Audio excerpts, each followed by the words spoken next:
Hi, hello friends. I am Professor Wagmani PR, working as assistant professor in agronomy department. Today we will discuss the topic on crop production technology of forage or fodder sorghum. First of all, we can see the botanical name of fodder sorghum, that is sorghum bicolor. Family belongs to that is Gramini, and the origin of sorghum is especially fodder sorghum is from India. Next point, that is uses of forage sorghum.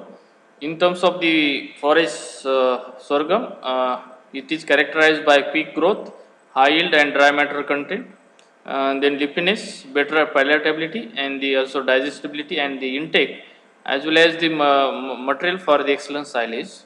This is a very popular fodder crop. And then sorghum, that is forage sorghum can use 2 to 3 ratun crops, because this is a ratun crop.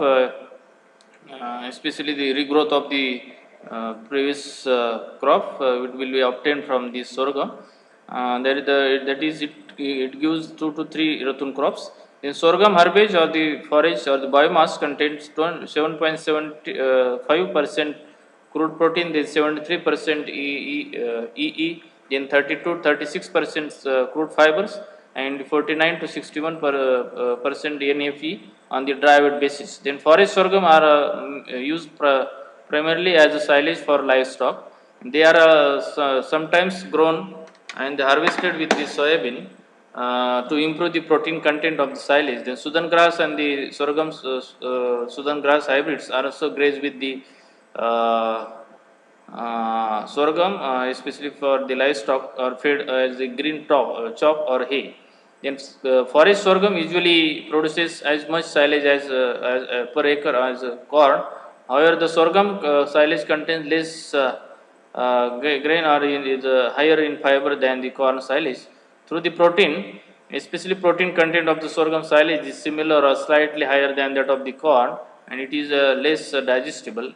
The animal consumption of the sorghum silage is also generally somewhat less than that of the corn. Next point, that is toxicity, especially the fodder sorghum. The toxicity is found in a sorghum, that is gessian. That is young sorghum plants contain a glucoside called gessian. It breaks down into durine or the prussic acid in the stomach of the animal. The young plants up to 25 to 30 days of the growth, and the new shoots near the soil surface contains the higher amount of this acid. The ratun crop is also toxic to the animal in the young stage. The wilted young plants also contain higher amount of the glucoside in the leaves and cause death of the animal. However, the hay and silage are generally free from this that is acid content, and are reduced during the curing process. And the leaves contain much higher amount of the glucoside than the stems.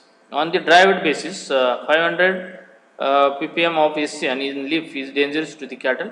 And if the sorghum is applied with the heavy doses of the nitrogen fertilizers at the sowing, the larger quantity of the nitrates may accumulate in the younger plants, which will increase the hydrogen, that is hydrocyanic acid, that is SCN.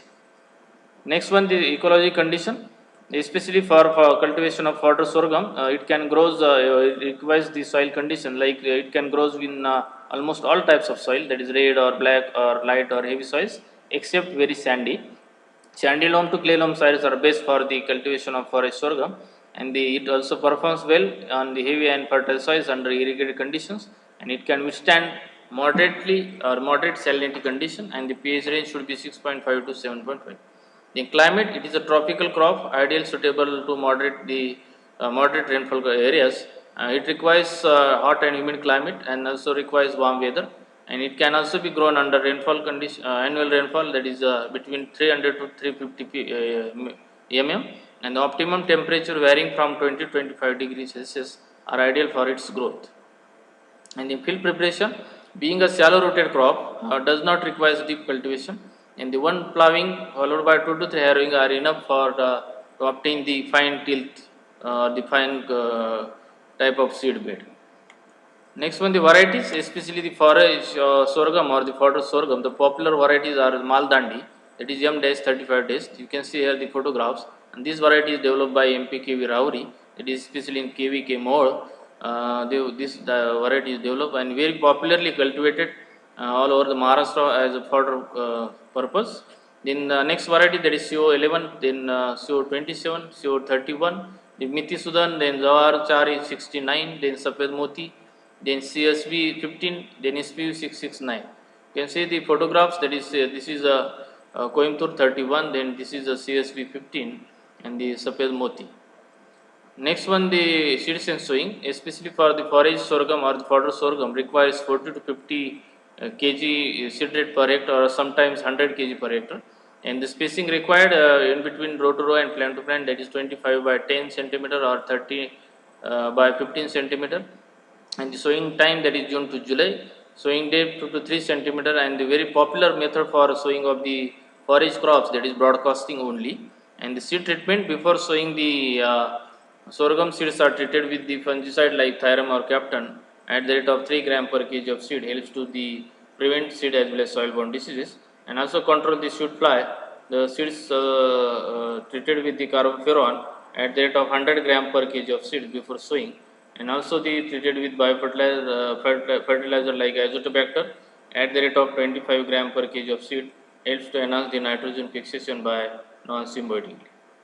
Next point, there is nutrient management or fertilizer requirement, especially manure application, that is application of FOM or compost at the rate of 10 tons per hectare for rain-fed forest sorghum, and the 25 tons per hectare for irrigated forest sorghum are found to be beneficial in increasing the fodder yield. And recommended dose of the fertilizer, that is 80-30-20 kg NPK per hectare, that is application NPK, that is in terms of especially nitrogen, should be given in the 2 splits doses, and the PNK should be applied in full dose, and at each cut of the or each cutting 30 kg or 40 kg of nitrogen should be applied to increase the yield in subsequent cuttings or the subsequent cut. Next one, the water cropping systems, especially crop rotations, especially in the followed in the forest sorghum. The forest fodder sorghum followed by the lucerne, and then fodder sorghum followed by bersim, then oat are the examples of the. This is a very popular fodder crops, especially grown in Rabi season. Then intercropping system, that in case of the fodder sorghum, the intercrops should be taken, that is guar, then bersim, then lucerne or cowpea are the examples. Should be very popular examples of the intercrops should be grown along with the fodder sorghum. In water management, when the sorghum is grown from March to May, the crop requires irrigation every fortnight, and the total number of irrigations required, that is 4 to 7. And the Kharif season irrigation should be given if there is a long dry spell. And the weed management, 1 or 2 hoeing with the help of hoe should be done in the initial stage of the crop, and as a fodder crop grown, it should be avoid the use of the herbicide as the weed control measures, because the biomass is used as a feeding for the livestock. Then harvesting and yield, at the flowering stage, the herbage or the fodder sorghum contains low to moderate amount of the SCN. In the young herbage or the young crop stage, the SCN content may be high as 750 ppm or more, which is dangerous to the animal. The plants at grazing stage can be safely grazed or fed. The harvesting is done immediately after the flowering or 50% or up to 50% flowering.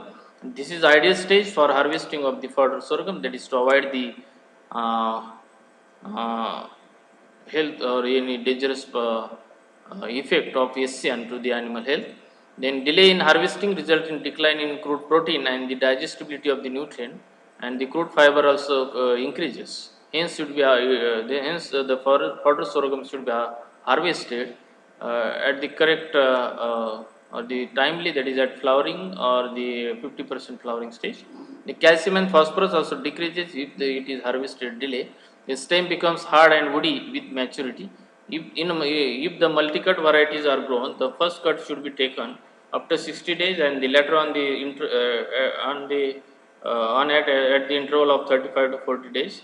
In all, the total number of cuttings obtained from these multi-cut varieties of sorghum, that is 3 to 4 cuts, and the total average yield obtained from these fodder sorghum or forest sorghum, that is 400 to 500 quintal per hectare. Thank you. This is today's topic about the crop production technology of forage or fodder sorghum. Thank you.